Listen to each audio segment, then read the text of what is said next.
Muy buenos días a todas y todos. A nombre de la Unidad de Estudio y Reflexión de los Mexicanos en el Exterior del Consejo Mexicano de Asuntos Internacionales, COMEXI, sean todos muy bienvenidos al webinar de la frontera a la pantalla, la representación de la migración mexicana en el cine estadounidense. Yo soy Mariana Paricio, de la Facultad de Ciencias Políticas y Sociales de la UNAM, y tendré el gusto de moderar este panel. Em, una breve forma de irnos adentrando en el tema es precisamente identificar que Estados Unidos es un gran productor mundial de cine y también tiene mucho que ver con las imágenes y los, digamos, la información y cómo consumimos este tipo de productos. En realidad es el segundo a nivel internacional, a veces cambia, a veces no, pero llama la atención un estudio muy reciente publicado por la Universidad de California en Los Ángeles en junio de este año, un informe, o al menos su segunda parte, sobre la diversidad en Hollywood en este año. Ahí se muestra que los actores latinos representaron solo el 6.7% de los papeles protagónicos en las películas y una cifra muy inferior a lo que nosotros representamos en Estados Unidos, digamos, nuestra comunidad, del 20% de la población. La situación ha sido aún peor en detrás de cámaras, es decir, todos aquellos latinos que trabajan atrás del escenario, porque solamente los latinos que son directores representaron el 5.1% de las películas que se produjeron el año pasado y igual que el resto de los grupos étnicos, las directoras latinas solamente son mucho menores que los colegas masculinos, solamente el 2%, ¿no? Frente al 3% de los directores latinos. Entonces, bueno, la primera parte del estudio del UCLA, que se publicó en marzo, analiza, digamos, los números del cine Hollywood en 2025 y reveló que solo el 2.8% de los papeles protagónicos y el 5% del total de los papeles en estrenos cinematográficos fueron interpretados por latinos. Y las cifras fueron aún más desalentadoras en otras categorías. Únicamente el 2.5 de los puestos de dirección y el 0.5 de los guionistas fueron para latinos. Esto está en el marco de un retroceso que se produce y se reproduce a pesar de que el público latino sigue siendo el segmento demográfico más fiel a la hora de ir al cine en Estados Unidos. Un estudio reciente del Pew revela que que el 59% de los adultos hispanos habían ido al cine en el último año, en comparación con el 53% de los adultos blancos y el 49% de los adultos afrodescendientes. Entonces, este retroceso en Hollywood se produce también en un momento en que las comunidades latinas han sido blanco de redadas por ICE y las iniciativas de diversidad, equidad e inclusión, pues también se han reducido en la mayoría de las principales industrias dentro de Estados Unidos. Sin lugar a dudas, el cine constituye uno de los vehículos más poderosos, más potentes en América del Norte para la construcción de imaginarios colectivos, identidades sociopolíticas y narrativas culturales. Entonces, como el segundo mayor productor cinematográfico mundial, el fenómeno migratorio moldea los marcos interpretativos que inciden en las dinámicas bilaterales e inclusive en los debates sobre las políticas públicas. Con este propósito, les doy la más cordial bienvenida a mis colegas, a la doctora Paola Suárez Ávila del Instituto Nacional de Estudios Históricos de las Revoluciones de México. Muy bienvenida, Paola. Muchísimas gracias a todos los presentes en esta quinta sesión de trabajo de de la Unidad de Estudios y Reflexión de Mexicanos en el Exterior.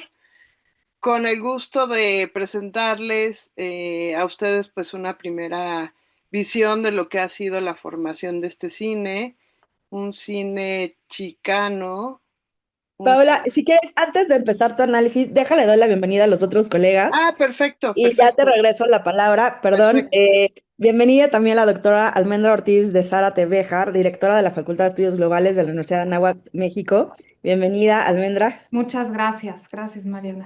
Y finalmente, Héctor Herrera, responsable del Observatorio de Análisis Global Anáhuac, pues también profesor en la Universidad Anáhuac, México. Bienvenido, Héctor. Gracias, un placer, Mariana, y un gusto saludarles a todos.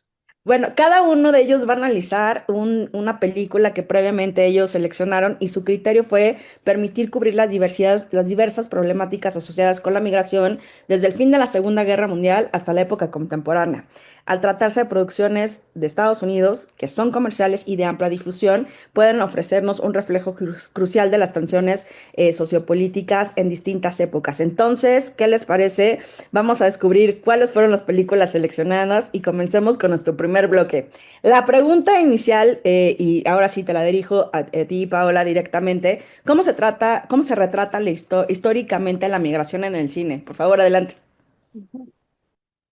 Sí, bueno, en esta presentación breve que les hice hace unos minutos, justamente cuando organizamos este webinario con Almendra y Héctor y Mariana, así como Javier, que son parte de la unidad, estuvimos reflexionando cuáles eran pues los temas importantes porque la industria cinematográfica de mexicanos en el exterior, de tanto de mexicanos y mexicanoamericanos, es muy grande, ha sido una industria que ha crecido mucho en los últimos años, como se menciona en estas cifras que ya Mariana nos está presentando. Es un 5% que es bien representativo, siendo una de las comunidades que en términos de población es de las más amplias en los Estados Unidos, pero en términos de números de representatividad, que tendría mucho que ver también con este cuerpo político subrepresentado de mexicanos en el exterior y mexicanoamericanos que no están bien representados en los Estados Unidos. También en estas cifras que nos presentó Mariana podemos hacer un breve análisis, si lo queremos como de introducción, que justamente toda esta diversidad de la migración mexicana ha ayudado mucho, pues también a diversificar esas propias voces de cómo ha sido representado los mexicanos, la migración mexicana y espacios tan importantes como el desierto, que pues poco a poco los iremos desarrollando en este webinario. En cuanto a lo que a mí me toca, como yo he sido especialista en temas de los mexicanoamericanos en el exterior y sobre todo de la cultura chicana, me gustaría ver, bueno, presentarles a ustedes más que una conformación histórica de cómo ellos mismos se han representado a lo largo de la historia. Si bien tenemos filmes clásicos en la época dorada del cine mexicano, que fue a partir de la Segunda Guerra Mundial, cuando Estados Unidos deja de producir masivamente el cine y México se convierte en uno de los países principales productores de cine. Pues sí se crean estas grandes figuras del Pachuco, por ejemplo, por medio de Tintán, y algunas otras películas que han sido clásicas, que han antecedido al cine estadounidense sobre la representación del mexicano, como ha sido la película de Espaldas Mojadas y El Bracero. Todas estas películas se filmaron alrededor del 1940, que ya retratan la migración desde la perspectiva de México. Un poco más avanzado en este análisis, empieza lo que es el movimiento chicano, es decir, después de que se recibe una gran población migratoria en los Estados Unidos y se crea este gran movimiento que fue el movimiento chicano a partir de la década de los 60. Es un poquitito después cuando una de los personajes claves del cine chicano y latino, de hecho es casi casi que el fundador del teatro chicano, y un poquito después de la primera gran película del cine chicano, que ahorita la voy a mencionar. Les voy a compartir la presentación con el fin de que se vean algunas de las imágenes y acompañar estos primeros minutos de presentación.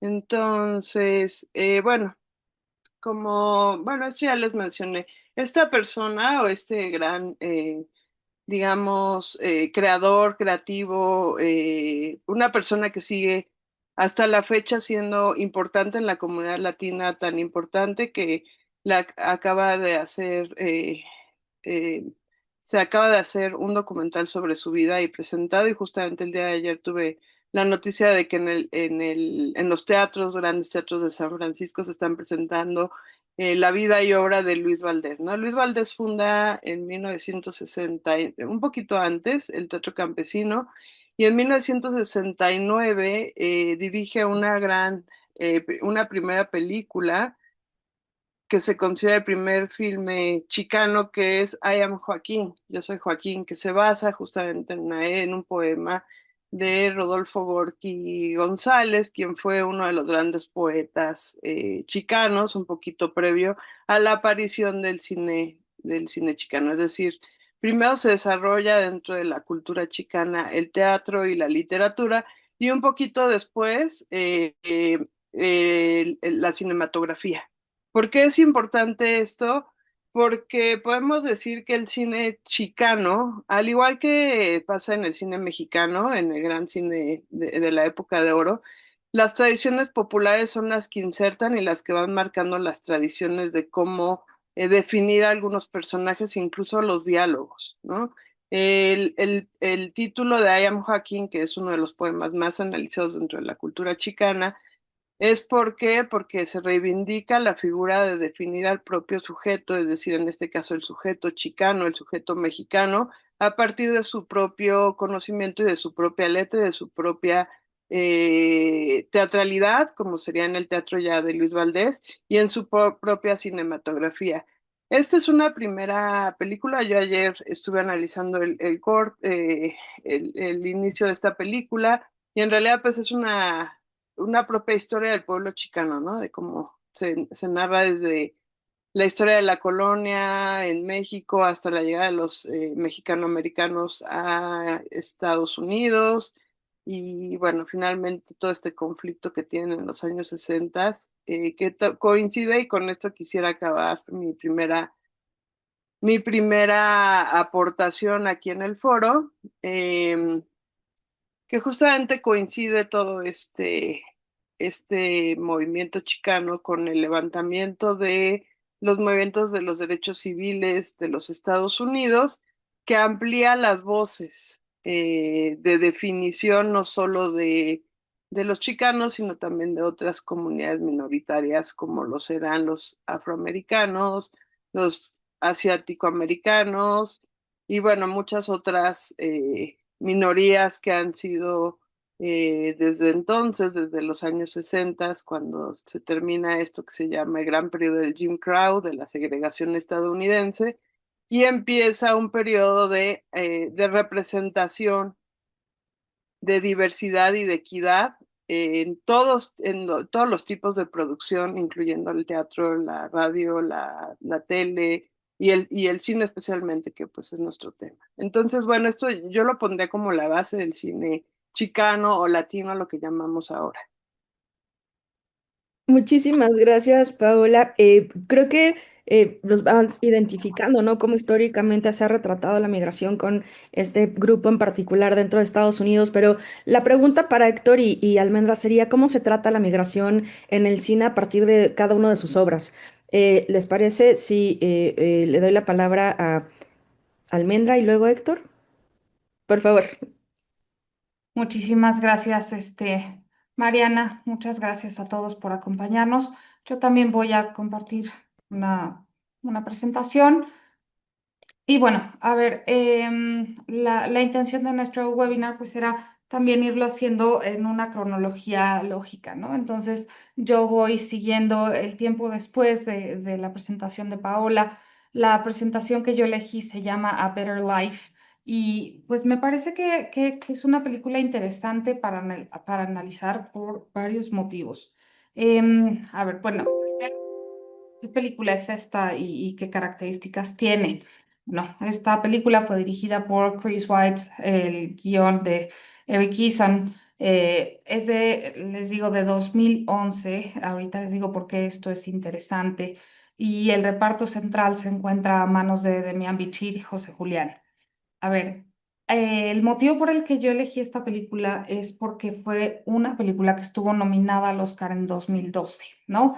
Y creo que esto es un aspecto fundamental, porque cuando nosotros vemos la entrega de los premios Oscar, además de que la disfrutamos muchísimo, espero, algo que hacemos automáticamente es ver las películas que se presentaron, que fueron nominadas, que tuvieron muchos premios, pero que seguramente todavía no habíamos visto, ¿no? A no ser que seamos grandes fanáticos del cine, generalmente es la entrega de los festivales, la entrega de los premios Oscar o cualquier otro festival, el que pone la temática sobre la mesa, ¿no? Entonces, esto es interesante porque justamente nos abren temas que probablemente no estaban en el colectivo social y cuando llegan estas películas, pues de repente empezamos a tocar un tema. Y es interesante porque cada año o cada determinado tiempo, pues vemos que la temática de la migración llega a la entrega del Oscar desde diferentes momentos, ¿no? Un momento muy representativo, pues seguramente lo recuerdan, cuando Sean Penn, ¿no?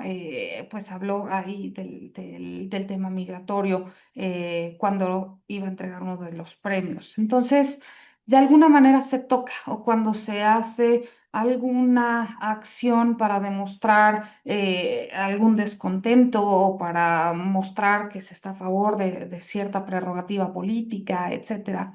Entonces, me pareció interesante tomar una película que hubiera estado nominada al Oscar, pues porque es la que hace o lo que abre los temas, pues al público general, ¿no?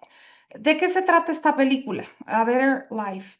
A ver, pues el contexto es una película que se sitúa después del 9/11. Esto es importante porque se menciona también dentro de la película y de alguna manera recupera pues el sentir colectivo en Estados Unidos, ¿no? Este miedo de las personas post 9/11 de decir prefiero tener una actitud, pues, no, en donde vaya tranquilo, calladito, en donde no pueda ser detenido, tratar de no intervenir con las autoridades en Estados Unidos. Entonces, pues es un poquito en estas fechas en donde, a ver, habían pasado 10 años, pero todavía se mantenía vigente, pues, esta dinámica, ¿no? Es en Los Ángeles. Estamos hablando de un sector de la población migrante que se dedica a la economía secundaria. Sabemos que de acuerdo con las teorías de la migración, pues son los ciudadanos quienes se dedican principalmente a la economía principal y la economía secundaria pues está en el sector de estos servicios en los que principalmente pues son los migrantes de origen latino los que han cobrado estos espacios, ¿no?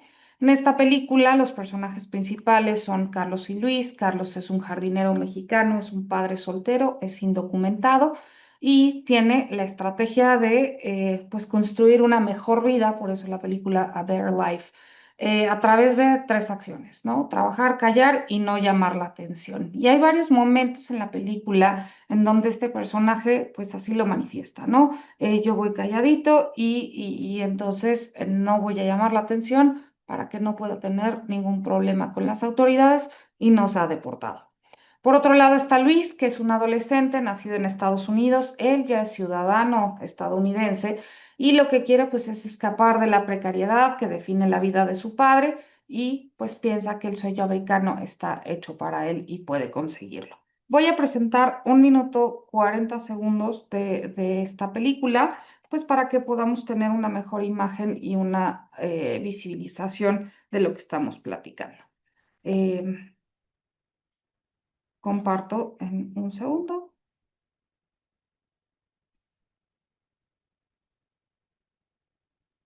Y vamos. Ay, ¿qué pasa? Oh, oh, aquí está. Ay, Dios mío. Esto es lo que no debería de pasar en las presentaciones. Aquí ya lo tengo. Un segundo, por favor.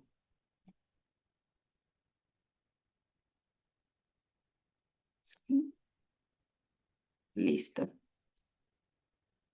Muchas gracias. Pues con esto nos quedamos, y seguimos en el análisis a la siguiente ronda. Muchísimas gracias, Almendra. Héctor, por favor, adelante. Gracias nuevamente por la invitación al Consejo Mexicano de Asuntos Internacionales, a la Unidad de Mexicanos en el Exterior. Es un gusto estar con ustedes y además saludo mucho la iniciativa, no solo por compartir el panel con Paola, Almendra y Mariana, sino sobre todo porque estamos intentando contar la migración desde los pequeños relatos. Y creo que luego nos perdemos en estadísticas, en teorías y olvidamos los rostros también de la migración. Permítame comenzar con una rápida introducción de mi película. Es El desierto, de Jonás Cuarón. Es una película que además, digo, por el mismo nombre o apellido del director podrán saber el origen un tanto de su bagaje cinematográfico. Es hijo de Alfonso Cuarón, sobrino de Carlos Cuarón, que ambos son productores de la película El desierto de 2015. Pero también la otra faceta que yo no conocía personalmente antes de investigar sobre la película es que también tiene una beta cinematográfica del lado materno. Es hijo de Mariana Elizondo, que a su vez es escritora, es también cineasta, es hija de Salvador Elizondo también, que fue cineasta y escritor, nieta de Salvador Elizondo Pani, que creó los estudios CLASA y que curiosamente, para dato curioso de internacionalistas, fue diplomático de México en la Alemania nazi, entonces también ese origen es interesante. La filmografía de Jonás Cuarón está marcada por esa inquietud, él como migrante también en Estados Unidos. Si podemos ver las películas principales en las que ha sido director o escritor, tienen cierta beta migratoria. Año Uña, su primera película, es la historia de una estadounidense que viaja a México. Gravity, que es por ahí la extraña, en realidad en su lista, pero ahorita recuperaré por qué. Desierto, que es de la que voy a hablar. Y Chupa, que en realidad es una película que ilustra a una criatura, el chupacabras, muy mitológico en México, desde luego, y cómo hay una interacción entre familias estadounidenses y mexicanas. Aparece Demian Bichir, por cierto, como luchador, etcétera. Entonces hay cierta analogía con las figuras migratorias. Y más recientemente este año Campeón Gabacho, que de hecho también ilustra la figura de un mexicano que quiere triunfar en el boxeo en Estados Unidos. Entonces vean cómo la migración marca un tanto su obra cinematográfica. La película de manera muy particular lo que nos intenta ilustrar es, digamos, la migración desde un carácter más punitivo y ha sido recibida por el público, digamos, favorablemente. Aquí están una lista de premios en las cuales ha participado la película. Fue de hecho ganadora del International Critics Award en el Festival Internacional de Toronto en 2015. Ganó también un premio en el Festival del Nuevo Cine Latinoamericano en La Habana, Cuba. Dos escenarios muy diferentes, desde luego. Nominada a los premios Ariel, no ganó ninguna, pero tuvo 9 nominaciones. Nominado también en los premios Platino y fue la selección de México para la edición 2017 de los Oscar, en la cual intentamos avanzar con esta película. Tampoco fue nominada, pero fue la selección mexicana. Y destaco esto porque en el calor de las premiaciones hubo un aspecto muy significativo. Jonás Cuarón quería presentar la película como una película de acción, un tanto, pero Gael García subrayaba el carácter migratorio. Incluso él tuvo una famosa frase en el Festival de Toronto en el que decía: los migrantes que están haciendo los viajes no lo hacen porque lo eligen, sino porque lo deben hacer por motivos políticos, económicos y ahora también medioambientales. Entonces, más que una película de acción, es una película con un trasfondo migratorio muy claro.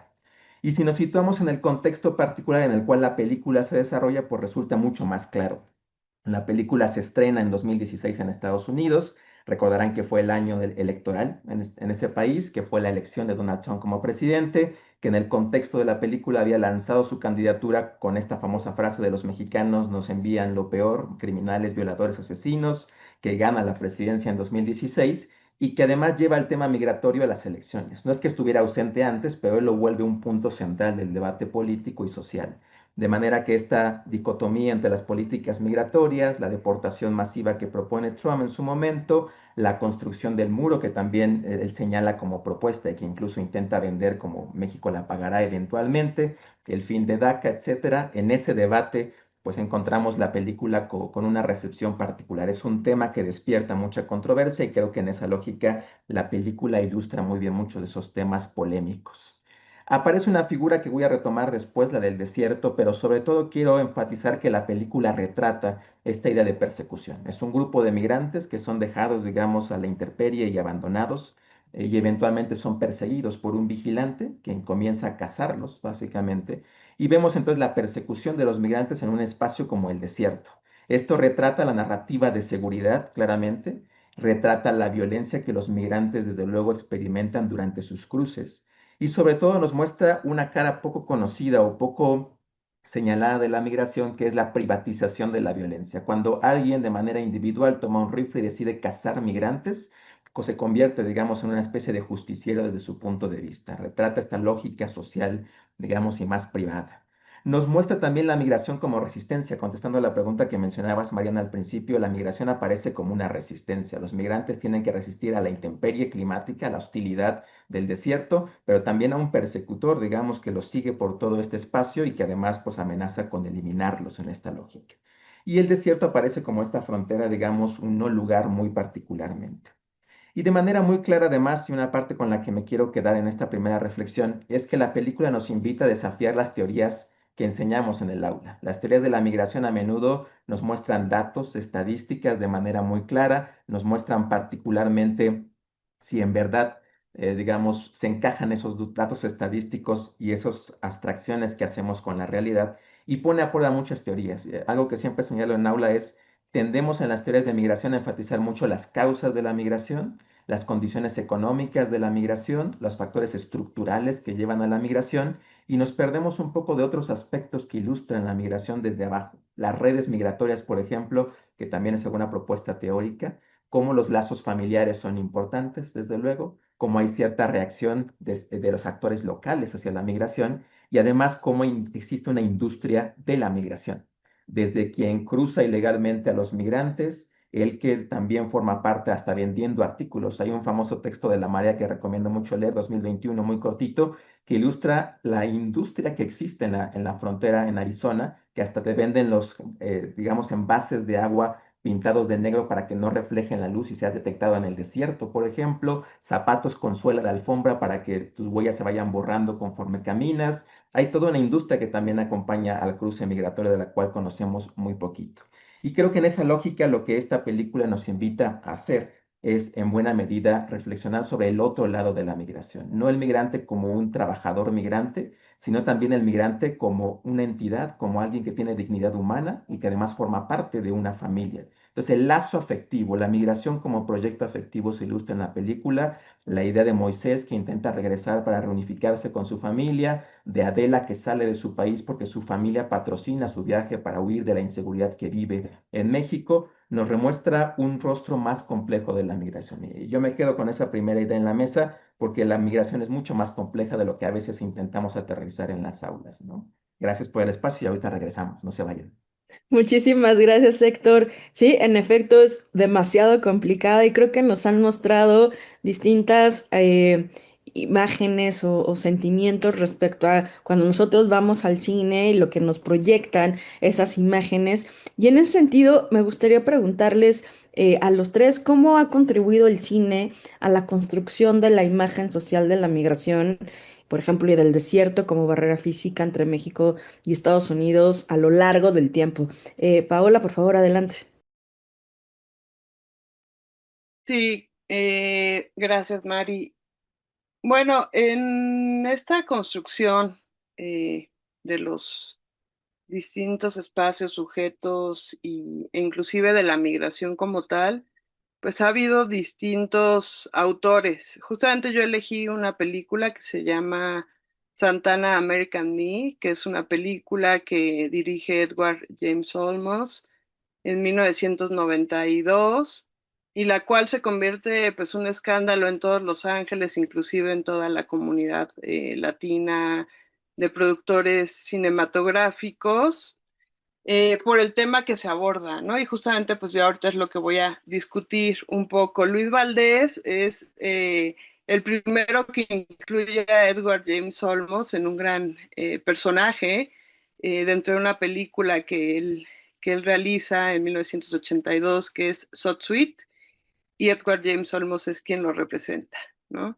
En este caso, Edward James Olmos representa a la gran figura del Pachuco, y bueno, pues será una de las películas pioneras también del cine chicano, del cine latino, en el que se recupera, bueno, en primero un episodio, uno de los episodios más violentos de criminalización de los mexicanos en los Estados Unidos, específicamente en Los Ángeles, cuando se realiza pues una redada masiva en contra de ellos y bueno, hay inclusive varias muertes dentro de este episodio. Esta película que hace Luis Valdés, que les voy a presentar ahorita un breve fragmento de Luis Valdés en una entrevista. Luis Valdés en realidad pues se considera el padre de todo este cine, de todo este movimiento, inclusive bueno, pues hasta la etapa contemporánea, es decir, lo podríamos dividir en tres etapas. La primera etapa sería la etapa fundacional de este cine, que es el de Luis Valdés junto con el Teatro Campesino, en el cual muchas de las figuras de los artistas que colaboran en este primer teatro se vuelven estrellas de cine posteriormente por el reconocimiento de toda una comunidad y sobre todo de un movimiento chicano, que hay que decir que el movimiento chicano no es un movimiento identitario, es un movimiento político, es un movimiento de afirmación y es un movimiento de buscar el reconocimiento de una comunidad que históricamente ha sido criminalizada. La segunda etapa será justamente la que inicia Edward James Olmos, ya independizado de Luis Valdés, en su función más propia como director y como productor. Y la tercera sería ya esta nueva oleada en la que ya se diversifican muchísimo los temas de la migración e inclusive se deja de ser cine chicano por convertirse en un cine latino. Es decir, deja de ser esta definición tal cual política porque digamos, la visión chicana es mucho más profunda en cierto tipo de derechos y sobre todo en una lucha principalmente campesina. Cuando los mexicanos diversifican también su espacio de trabajo en los Estados Unidos, es decir, ya no solo se dedican al campo, sino que se dedican a otro tipo de servicios como la construcción, el trabajo de recepcionistas, en la hotelería. Bueno, digamos que hay una gran diversificación ya del mexicano a partir del 90-2000. Entonces, el cine también se diversifica y también hay otros actores, hay otros productores y hay otras temáticas dentro del cine que ahora conocemos como cine latino, ya no cine chicano.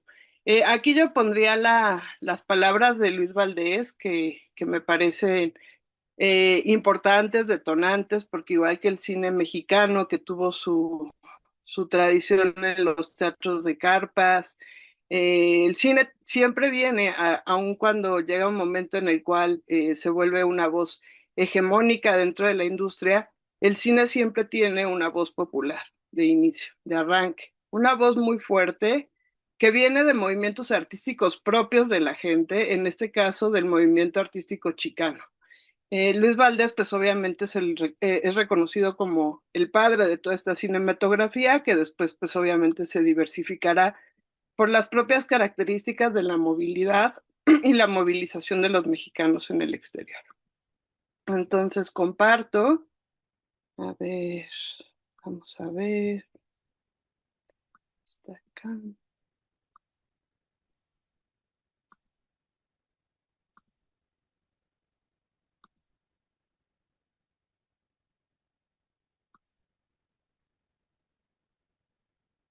A ver si se lo logra ver.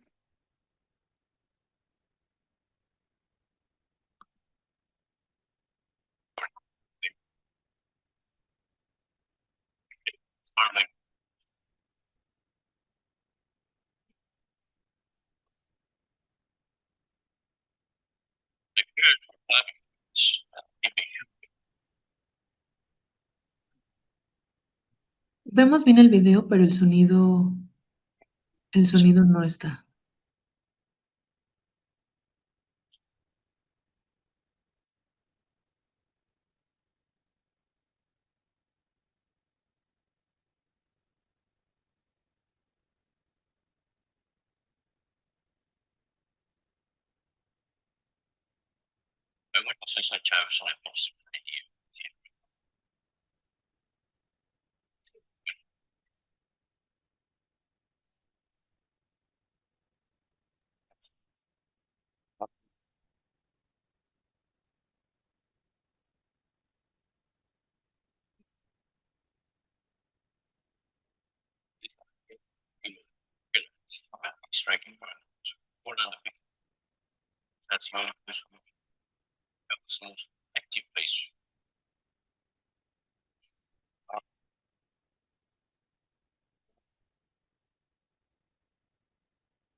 Doctora Paula, no se escucha nada, nada la película, a menos que nos cuentes de qué va en el medio tú, ah, para, para darle sentido a las imágenes que vemos.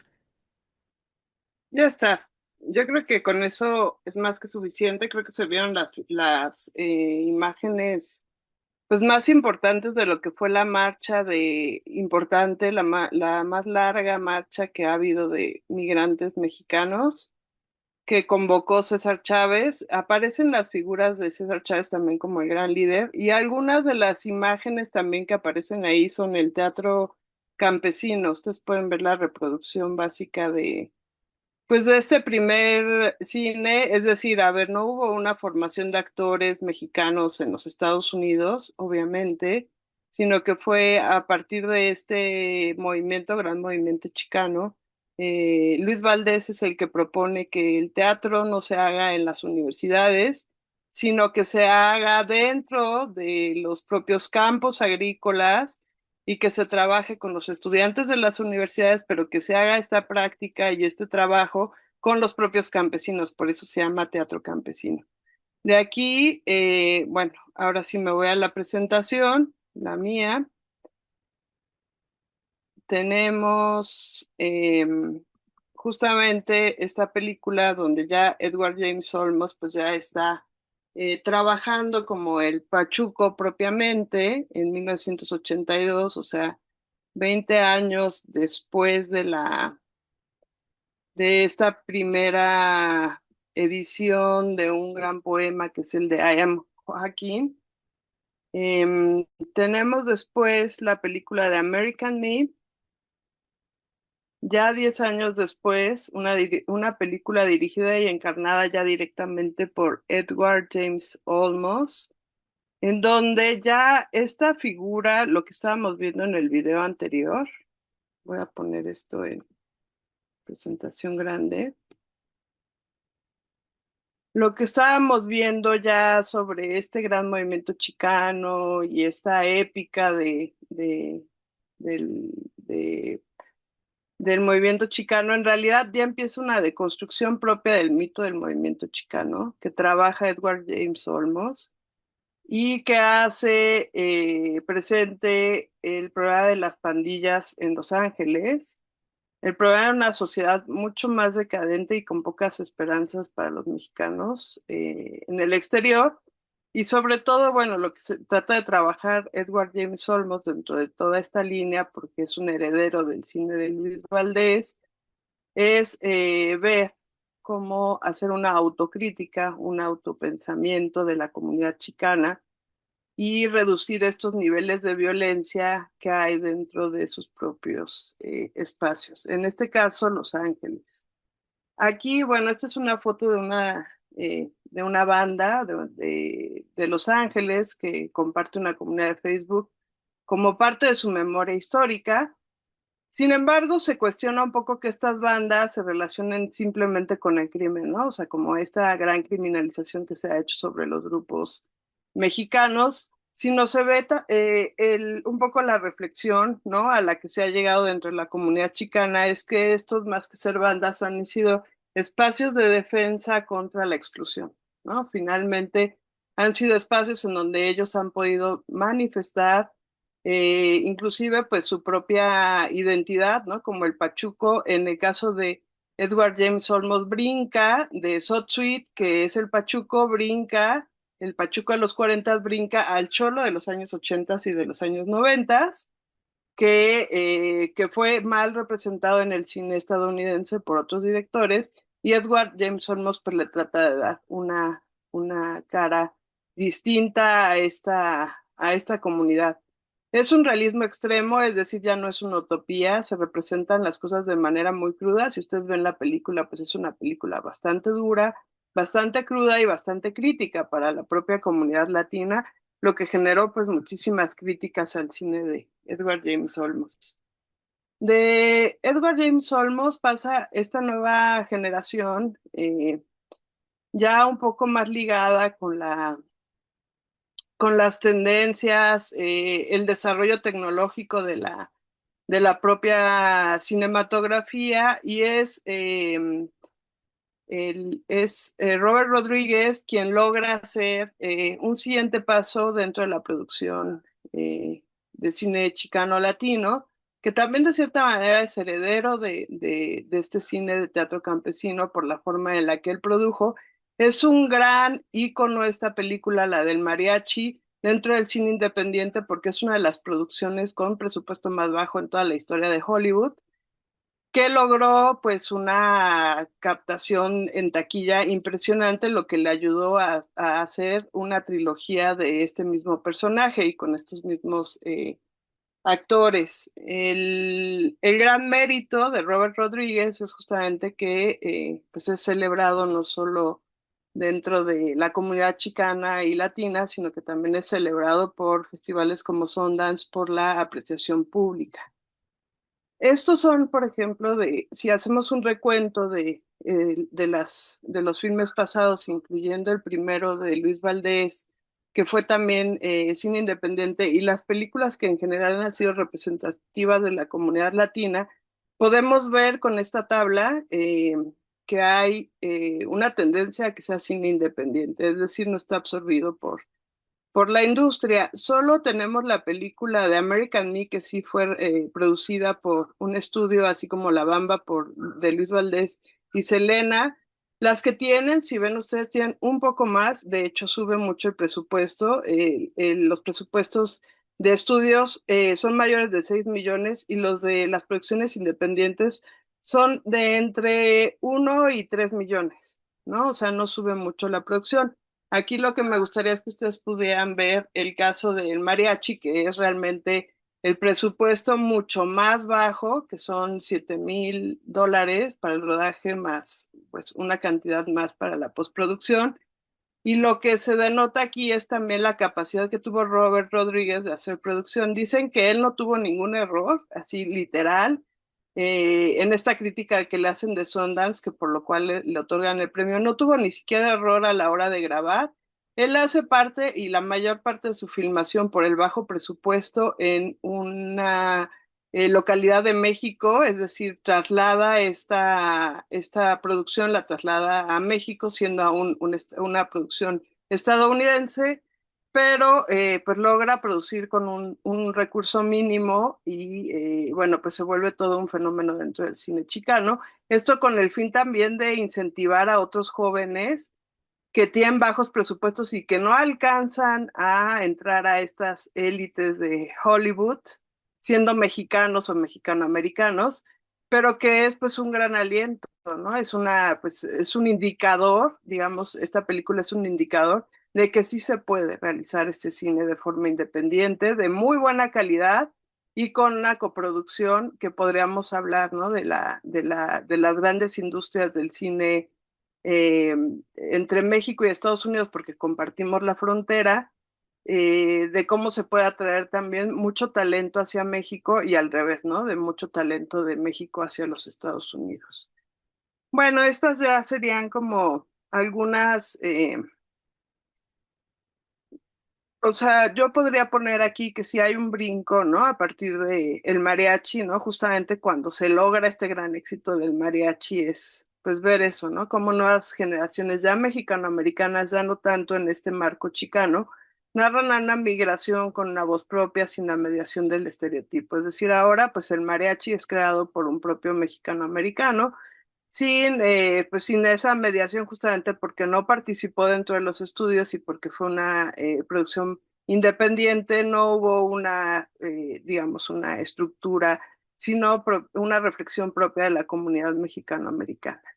Si brincamos, hay obviamente, y ya en los otros filmes que ustedes verán, tanto con Héctor con Almendra, verán que sí, el drama de, por ejemplo, de las pandillas, que fue un escándalo durante los años 90, por ejemplo, con este filme de American Me de Edward James Olmos, se brinca a otro tipo de, de dramas o películas de cine que van más al relato íntimo, ¿no? Temas como la familia, el trabajo agrícola y binacional, Otro gran éxito va a ser Real Women Have Corps con América Ferrera, que bueno, será como también la voz de las mujeres latinoamericanas y que bueno, yo hasta aquí lo dejaría, solo decir que sí hay una continuidad, si de repente vemos pues si hay una lógica dentro de este cine chicano y latino, claro que sí hay una lógica, hay una continuidad de todo este legado que hicieron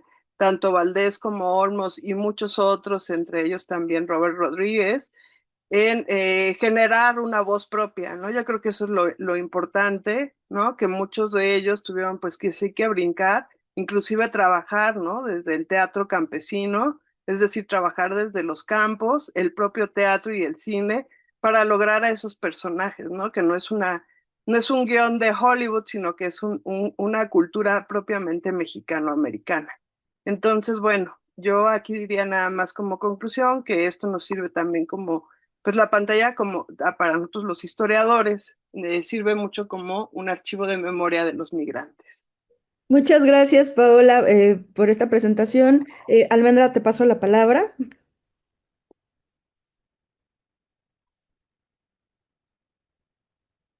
Muchas gracias.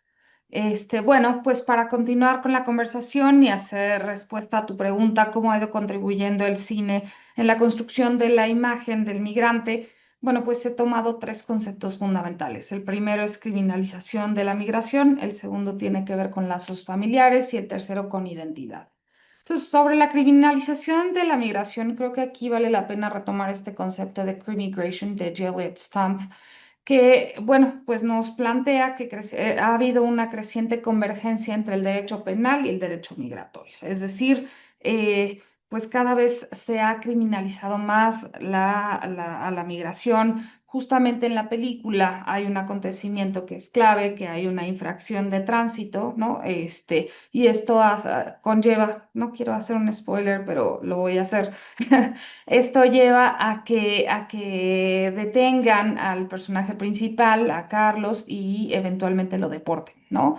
Entonces, pues, ¿qué es lo que sucede? Que una infracción o cualquier tipo de acta administrativa puede llevar a una cuestión penal y puede llevar a un procedimiento que lleve a la remoción, vamos, de algún documento o que pueda ser arrestado, fichado, que se le tomen sus huellas, que se le detenga, que se encierre. En el caso de la película es interesante porque no se presenta a Carlos como un criminal violento o como una amenaza a la comunidad. Sin embargo, sí hay pues este paralelismo entre la migración y la criminalidad, ¿no? Entonces creo que es un concepto interesante. Algo que también vale la pena tomar en cuenta, pues, es que se ha ampliado el catálogo de delitos en Estados Unidos desde 1996 con Clinton, pues se va haciendo cada vez más grande y entonces esto nos lleva a que aquellas personas que viven con un estatus indocumentado en Estados Unidos, pues tengan un miedo creciente a la deportación, ¿no? Entonces aquí comparto otro concepto dentro de la criminalización, que es la deportabilidad y que bueno, pues que no es únicamente expulsar a las personas, sino mantenerlas bajo la posibilidad permanente de ser expulsadas, ¿no? Que esto pues nos lleva a pensar en este símil con el panóptico de Bentham, esta vigilancia perpetua que tienen las personas o esta sensación de vigilancia perpetua, incluso pues a través de las redes sociales o que vayan a ir a un súper o que en cualquier espacio, en un estadio, en un acontecimiento masivo, pues que puedan ser deportados, ¿no? Entonces esto modifica en gran medida con el paso del tiempo la sensación que viven los migrantes. La criminalización no es nada más el arresto, es cuando el estatus migratorio hace que actividades indispensables como trabajar, desplazarse o solicitar protección policial sea fuente de riesgo, ¿no? Incluso recuerdo en el 94 esta idea de Pete Wilson, el gobernador de California, ¿no? Que buscaba que en las escuelas públicas se tuviera que dar estos papeles para demostrar la calidad de la ciudadanía de los estudiantes. Pues es esta parte de no poder realizar estas actividades de la vida cotidiana sin tener este miedo, ¿no? El segundo concepto es el de lazos familiares. También la película pues nos retrata esta parte de la persona, ¿no? Que es fundamental. Aquí tenemos una familia que es de estatus migratorio mixto o híbrido. Como les comenté, Carlos es mexicano, Carlos el papá, el jardinero, y Luis el hijo es ciudadano estadounidense, ¿no? Entonces por eso le llamamos un estatus migratorio mixto.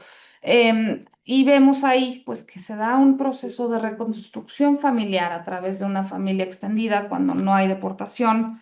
Las familias se rompen, pero aquí se puede analizar cómo las familias se rompen desde afuera, ¿no? Generalmente las familias viven una crisis por un acontecimiento interno y desde el punto de vista del migrante, pues esto puede darse de una forma distinta. Entonces, esto nos lleva a modificar la forma en la que consideramos los valores familiares, ¿no? Una pregunta que me parece fundamental ahí es, ¿por qué la protección de una familia depende del estatus migratorio individual de cada uno de sus integrantes? Haciendo el símil con lo que vivimos hoy o desde administraciones anteriores, pues podemos recordar las famosas jaulas de Obama, ¿no? Estos espacios deplorables en donde no había las condiciones suficientes para los niños cuando eran separados de sus padres. Todos estos pues, problemas que llevan a plantearse sobre una posibilidad de retorno, pero esto nos lleva a problemas de asimilación cultural. Probablemente los hijos pues no hablan el idioma, etcétera. Y bueno, pues sabemos que hoy está sobre la mesa pues esta acción ejecutiva de Trump con esta idea de eliminar la ciudadanía por nacimiento en territorio estadounidense. Y el último concepto que me gustaría analizar tiene que ver con la identidad, ¿no? Hay una crisis de identidad, sin duda, provocada por el sincretismo cultural que habitan los personajes, que viven dos culturas de manera simultánea y viven ambas, abrazan ambas, pero también rechazan ambas, ¿no? Entonces, esta identidad pues se da de una forma muy distinta a cómo se asimila la cultura en cualquier espacio que no sea de una dualidad cultural. La identidad mexicoamericana, pues no es una selección libre entre dos repertorios culturales, sino que se da a partir de una estructura de desigualdad, de ciudadanía, de portabilidad, y por eso también hay un rechazo a ciertos patrones culturales que son fundamentales.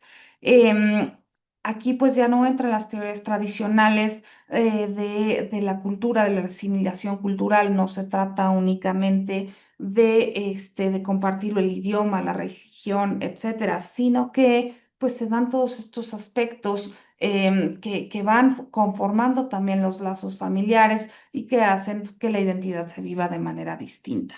Hay una coexistencia, hay una asimilación híbrida para mantener la cultura viva. Y hoy, pues lo que ha sucedido es que en Estados Unidos, pues vemos que se dan enclaves sociales, culturales cerrados, en donde habitan los chicanos, los coreanos, no sé, los chinos, los japoneses, es decir, tenemos muchos enclaves culturales en donde pues ya no interactúan y esto también nos lleva a una sensación de pertenencia pues mucho más complicada, en la actualidad. La película cierra con una deportación y Carlos intentando regresar a Estados Unidos diciendo Let's go home. Ahí la ciudad de Los Ángeles es nombrada como un hogar antes de que el Estado, es decir, el país, reconozca su derecho a estar ahí, ¿no? Que es un tema interesante.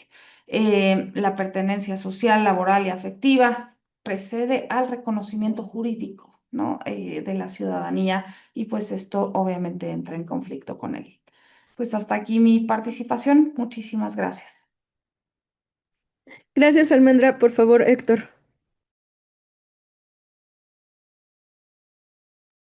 Gracias, Mariana. Ahora vamos con la segunda parte. Si me permiten el argot cinematográfico, esta va a ser la secuela de nuestra participación. Espero no caer en el cliché de segundas partes, nunca fueron buenas, pero permítanme al menos abordar el otro tema que quedó pendiente, que es este desierto como espacio. Y creo que es el otro vacío. Hablábamos de las redes familiares y los lazos en la participación pasada.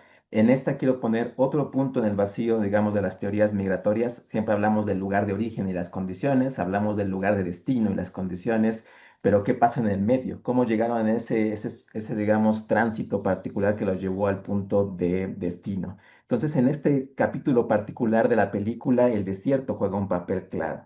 El desierto que además aparece contradictoriamente como un espacio inmenso, pero al mismo tiempo vacío, hostil, ¿no? Es un espacio que además se nos presenta no solo como de tránsito, sino como de cacería. En este caso particular, donde hay un cazador, un vigilante que sigue a los migrantes, es un espacio de cacería y que además nos permite seguir analogías mediáticas que me parecen incorrectas, muy peyorativas, pero que nos dicen algo de los medios de comunicación. Esta idea del pollero, por ejemplo, que cruza pollos, del coyote, que cruza también pollos, de las pateras, que cruzan también gente en el Mediterráneo, de pronto nos remite a la idea de que los animales son los únicos entes que migran, cuando los seres humanos somos también entes migrantes, ¿no? Entonces, creo que también esta idea de la cacería nos pone en una idea de persecución y securitización de la agenda de migración, de la cual tenemos que incluso narrativamente, nominalmente desenmarcarnos. Por otra parte, también nos exhibe la simetría de poder. El cazador aparece con vehículo, con un perro, tracker, que es un seguidor, con armas, además un arma muy particular que ahorita voy a mencionar, y los migrantes caminan desarmados, indefensos, sin rumbo, sin una brújula de saber dónde están, y que al mismo tiempo entonces los presenta de una forma muy deshumanizada como ganado, básicamente como presa de un cazador que los sigue. Y me parece digno de destacar el desierto, pero incluso ampliar la imagen. Cuando hablamos de los espacios de manera muy recurrente, creo que no solamente el desierto de Sonora en particular, sino también el desierto del Sahara, por ejemplo. Hablamos del Mediterráneo como espacios de cruce que también se vuelven actores de esa narrativa de los migrantes. Yo lo pongo muy marcadamente porque en números es sorprendente. Hay un reporte de la Universidad de Arizona que hablaba que entre 1990 y 2020 el condado de Pima, que está en Arizona, registraba más de 3.350 cuerpos hallados en el desierto de migrantes, en muchos casos no identificados. La Organización Internacional para las Migraciones habla de más de 5.000 cuerpos desaparecidos o no identificados de migrantes que se pierden en el desierto del Sahara. Y los datos de la misma Organización para el Mediterráneo hablaban de 35.000 muertes en el Mediterráneo, la región más peligrosa para cruzar, que es lo contrario a un desierto, es agua pura, digamos, masiva. Y entonces nos da una idea de que los espacios también son un actor de la migración que hemos estudiado muy poco. Son espacios hostiles que rechazan y que se vuelven parte del entorno, digamos, del entorno de los migrantes. Y así como señalaba también Almendra la idea de la criminalización, yo la recupero para esta película en particular, porque ya decía, hay una también privatización de la seguridad con la figura del justiciero de manera muy clara. El migrante aparece como un enemigo en la visión del justiciero y seguramente compartida por muchos grupos vigilantes. El migrante es una amenaza a la seguridad nacional que hay que perseguir, que hay que disuadir de manera muy clara. Y la migración se presenta no como una actividad ni siquiera económica, ya no digamos social, sino como un delito en particular, que hay que castigar. Y esto me parece lastimoso en la actualidad porque ya no solamente es el debate sobre la migración irregular que había caracterizado a Estados Unidos durante mucho tiempo. Con Trump en la presidencia también hemos metido a la migración regular como un crimen, como un delito, como un sector que tiene que ser de alguna forma estigmatizado. Y en la película en particular nos muestra entonces esta legitimidad de perseguir a los migrantes de manera muy clara como amenazas. Nos regresa al desierto del viejo oeste, las películas del viejo oeste en la que había que básicamente perseguir a los pueblos salvajes y aborígenes, lo pongo entre comillas. Ahora los migrantes aparecen como ese nuevo enemigo del desierto y de la expansión fronteriza. Y nos muestra también el poder de las armas de manera muy particular. Es un detalle pequeño en la película, pero el fusil que se muestra es el M1 Garand, que de hecho fue creado por el ejército de Estados Unidos para la Segunda Guerra Mundial, recuperado en la Guerra de Corea y utilizado todavía algunas piezas en la Guerra de Vietnam. Entonces también el uso incluso de ese fusil nos regresa a este lenguaje del bélico, digamos, de la guerra, casi como símil, el vigilante es un soldado salvando a su país en ese contexto muy caótico. Y también nos muestra una frialdad del vigilante muy particular, algo que destaco y perdón por el spoiler, pero no se muestran emociones del cazador. Cuando mata migrantes directamente no tiene ninguna sola emoción. Pero en cambio cuando su perro es herido, ahí sí llora, digamos, lastimosamente. Cuando él es herido hace todo un drama, pero no muestra ninguna emoción cuando mata migrantes, porque él siente que es básicamente una tarea que tiene que cumplir.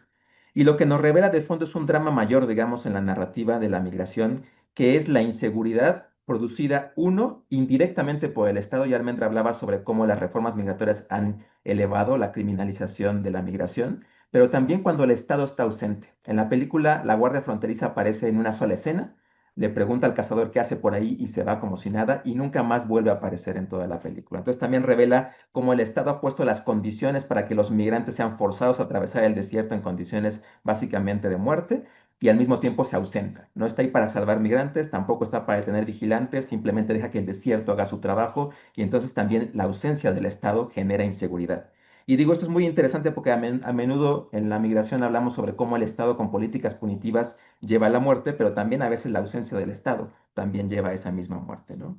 Y nos explora además un drama mayor, que son las múltiples violencias. No solamente la violencia del entorno hostil, el calor, etcétera, es la del vigilante que persigue e incluso en una escena se ilustra del abuso sexual. Gran parte de las mujeres migrantes experimenta este delito. Incluso yo les comentaba hace rato de los cruces fronterizos, este mismo reportaje de La Marea en su kit, por ejemplo, del migrante para cruzar el desierto, vende pastillas anticonceptivas sabiendo que para muchas mujeres migrantes la violación es casi algo que puede ser muy recurrente. Entonces también pone otras formas de violencia en la mesa. Irónicamente, la película lo que ilustra es que el migrante huye de la violencia, pensemos en los que huyen de conflictos violentos en Centroamérica o México, pero acaba exponiéndose a una violencia mayor en su cruce en el desierto y ante la ausencia del Estado.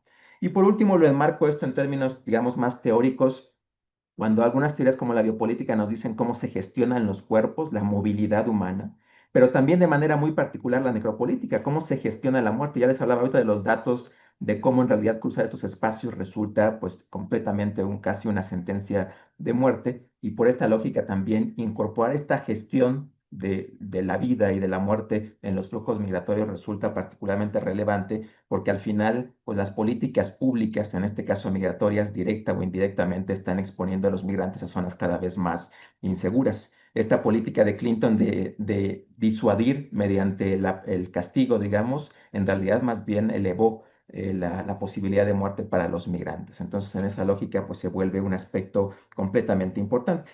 Y ahí incluso podríamos ir más lejos al decir que este discurso más populista, nativista de Trump, que coloca a la ciudadanía, a cierta comunidad política, excluye a los hijos de migrantes, incluso nacidos en Estados Unidos, nos regresa al debate de quién sí tiene derecho a ser parte de la comunidad y ser defendido por el Estado y quién no. Entonces, en esta lógica populista, nativista, muy particularmente del discurso trumpista, pues hay una ausencia de estas comunidades no tienen derecho a estar aquí y tampoco tienen derechos en esa lógica, ¿no? Entonces, creo que es significativo recuperarlo. Y por último, a manera de resumen, más allá de lo que podamos comentar en el espacio de reflexión, recupero la ironía del espacio. El desierto aparece como un espacio amplio, abierto, e irónicamente se sienten atrapados los migrantes en ese espacio gigantesco. Yo les decía al principio, en la primera parte de la película, que el Gravity también había sido muy importante en la obra de Cuarón, claramente por su padre, y es un símil. En el caso de Gravity, si han visto la película, el espacio exterior también es este espacio amplio, abierto, gigantesco, infinito, pero también la protagonista se siente atrapada en ese espacio gigante. Entonces creo que el desierto también, el Mediterráneo también, si lo ponemos en esa lógica, son irónicamente espacios gigantes, pero que acaban siendo jaulas, cárceles para muchos de los migrantes. La frontera como límite, no solo político, no solo divide estados, también divide sociedades de manera muy particular, divide derechos, ¿no? Y la violencia complementaria. Aquí aparecen múltiples formas de violencia y múltiples actores perpetradores, el vigilante como violencia privada, el Estado por sus acciones indirectas a través de la criminalización de la violencia, pero también directas a partir de la ausencia estatal, se complementan y refuerzan la violencia. Y por último, ya quizá en un ambiente menos violento de lo que he abordado en esta segunda parte, el papel positivo también que se muestra de la migración como un fenómeno colectivo.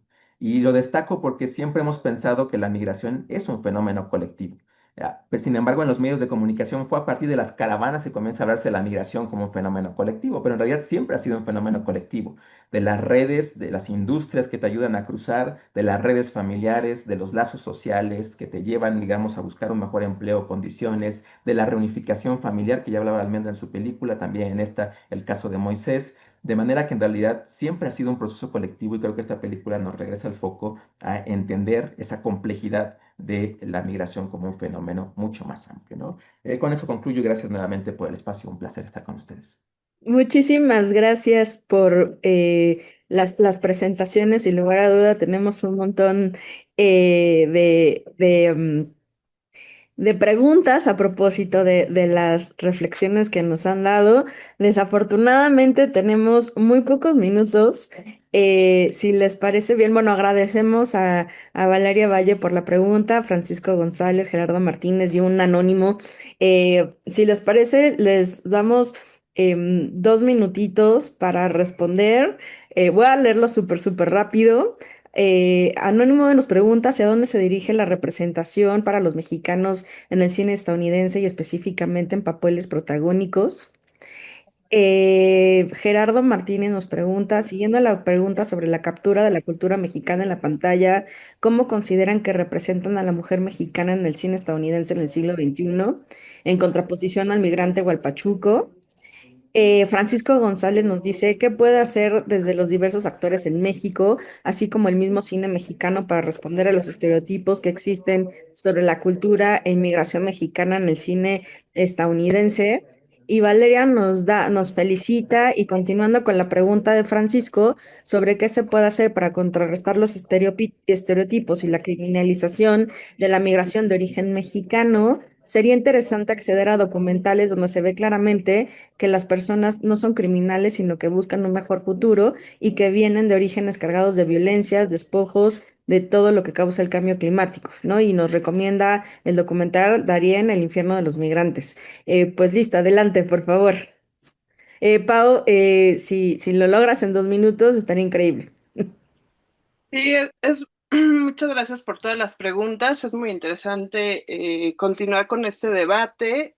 A mí me gustaría mencionar que en cuanto a la primera pregunta, yo creo que se puede hacer mucho. Como yo les mencioné, hay mucho cine independiente dentro del cine mexicano que reproduce la migración y también el cine mexicano americano que pues aporta justamente a esta cantera de actores que pueden conseguir estos papeles protagónicos. Yo les puse el ejemplo de la película American Me, justamente es Luis Valdés quien pone en este espacio teatral y cinematográfico a Edward James Olmos y lo convierte pues en una de las grandes figuras y grandes líderes hasta la fecha del cine mexicano-americano. De hecho, e inclusive hace no mucho es Edward James Olmos quien levanta la voz en uno de los festivales internacionales, el Festival Internacional de Cine Latino en Los Ángeles, que celebra su aniversario, su 25 aniversario con un eslogan que dice El futuro es latino. Y ahí él pues menciona, ¿no? Que hay que hacer una resistencia y que se resista a esta era de Donald Trump, donde ha sido muy difícil, no solo en cuestión migratoria, sino también en cuestión de producción cinematográfica, el poder retratar todas estas realidades, ya que la voz pues, de un personaje tan importante como Donald Trump en el espacio político ha reducido o ha buscado reducir pues esta comunicación dentro del cine, dentro de las comunidades latinas. A mí me parece importante en la tercera pregunta también que hace Francisco, mencionar que hay, justamente ligándolo con este testimonio de Edward James Olmos, que sigue muy activo en cuanto a la recuperación de estos, pues de estas círculos cinematográficos, no solo mexicano-americanos, sino inclusive con los mexicanos, es la importancia pues de mantener vivos estos festivales de cine que reproducen de una manera distinta, no desde el mainstream, es decir, no desde Los Ángeles o desde los grandes estudios de Hollywood, sino que se hace pues algo valioso entre los festivales con el cine independiente que están produciendo los propios jóvenes de Estados Unidos, ya sea desde las universidades o desde las prácticas propias, pues sin tanta, digamos, infraestructura como la que podrían dar las propias universidades, pero que estos festivales que en México también se desarrollan, como el Festival de Cine de Morelia,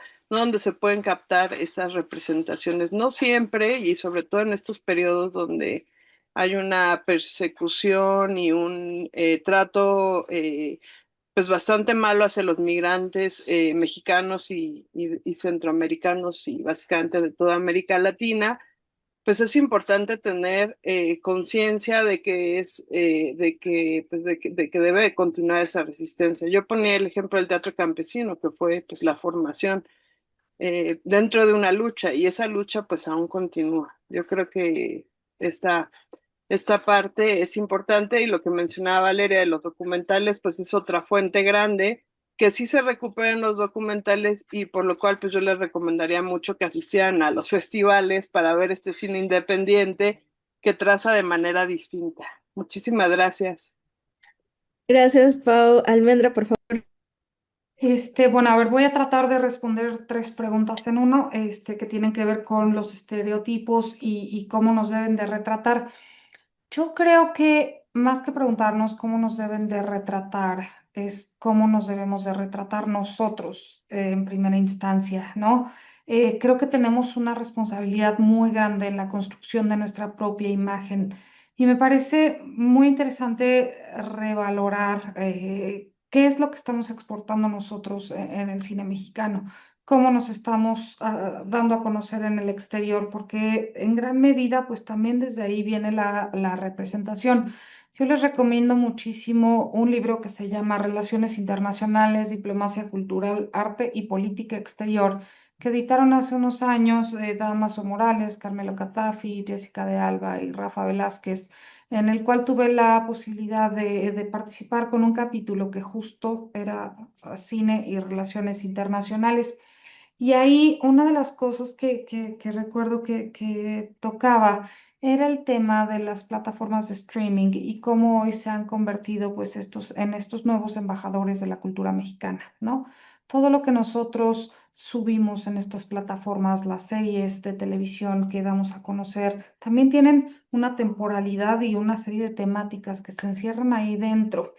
No me puedo extender mucho, ya sé, pero solo para dejar una idea ahí en la mente, ustedes recordarán la primera década de este siglo, como pues todo lo que nosotros hicimos en series de televisión, por lo menos, y muchas películas, tuvo que ver con narcotráfico, ¿no? Y entonces de repente, cuando la percepción sobre México es que nos pusieron otra vez alerta de viaje y el problema del narcotráfico, pues claro, esa es la imagen que nosotros vendemos sobre nosotros mismos, ¿no? Entonces creo que ahí hay una responsabilidad muy grande por parte de nosotros y creo que en gran medida pues es la construcción de la diplomacia pública que nosotros hagamos lo que nos llevará a tener una imagen en un sentido o en otro.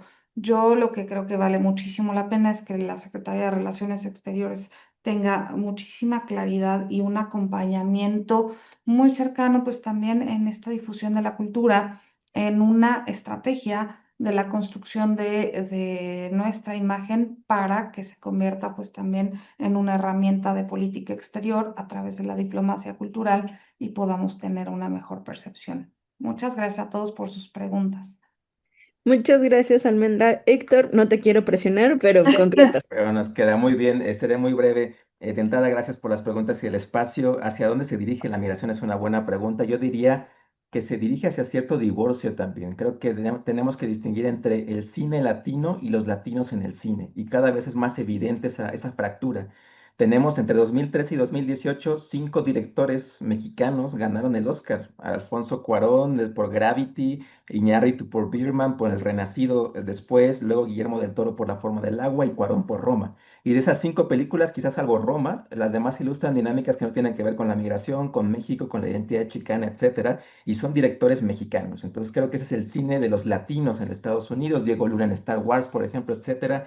Y otra cosa es el cine latino, que creo que tiene mucho, como señalaba Paola, mucho menos presupuesto. Creo que en lo independiente puede estar una de las bases de resistencia y de mostrarnos otra cara. Mencionaba Gerardo, ¿cómo podemos, digamos, de alguna forma cambiar esto? Preguntaba sobre la mujer, Gerardo. Gerardo preguntaba sobre el papel de la mujer. Conozco mucho menos del tema. Creo que nos queda como tarea también qué papel ilustra la mujer. Me parece que la representación es mucho menor que la del hombre mexicano en el cine. Después preguntaba Francisco sobre qué podemos hacer. Creo que uno de los puntos tiene que ver con la estrategia mexicana. También particularmente en el cine, antes de los 90 o en los 90 todavía, uno iba al cine y había 8 películas mexicanas y 2 estadounidenses. Hoy es al revés. Hoy es difícil encontrar una película mexicana en México incluso, y son muy repetitivas con los mismos actores de siempre, dinámicas que se salen, digamos, de lo cotidiano. Entonces habría que también recuperar nuestra industria cinematográfica desde México y contestar desde aquí en esos términos. Y por último, Valeria planteaba también cómo contrarrestar los estereotipos. Diría que una estrategia que nos hace falta es conocer a los mexicanos que están en Estados Unidos, en dónde trabajan, en qué comunidades, qué actividades realizan, ese otro rostro que no muestran los medios estadounidenses de forma muy caricaturizada, y es una estrategia para eventualmente combatir esos estereotipos, ¿no? Y me quedo, gracias por la recomendación, Valeria, del Darién, otra de las zonas que precisamente también son espacios peligrosos de cruces. Gracias nuevamente por el espacio. Muchísimas gracias, Almendra, Héctor, Paola, por este interesante análisis, una forma distinta de identificar problemáticas que viven los mexicanos en el exterior y, por supuesto, uno de nuestros problemas y intereses desde la unidad de las y los mexicanos en el exterior en Comexi. Pues agradecerles su presencia, sus preguntas y nos vemos muy próximamente en otro de los webinars.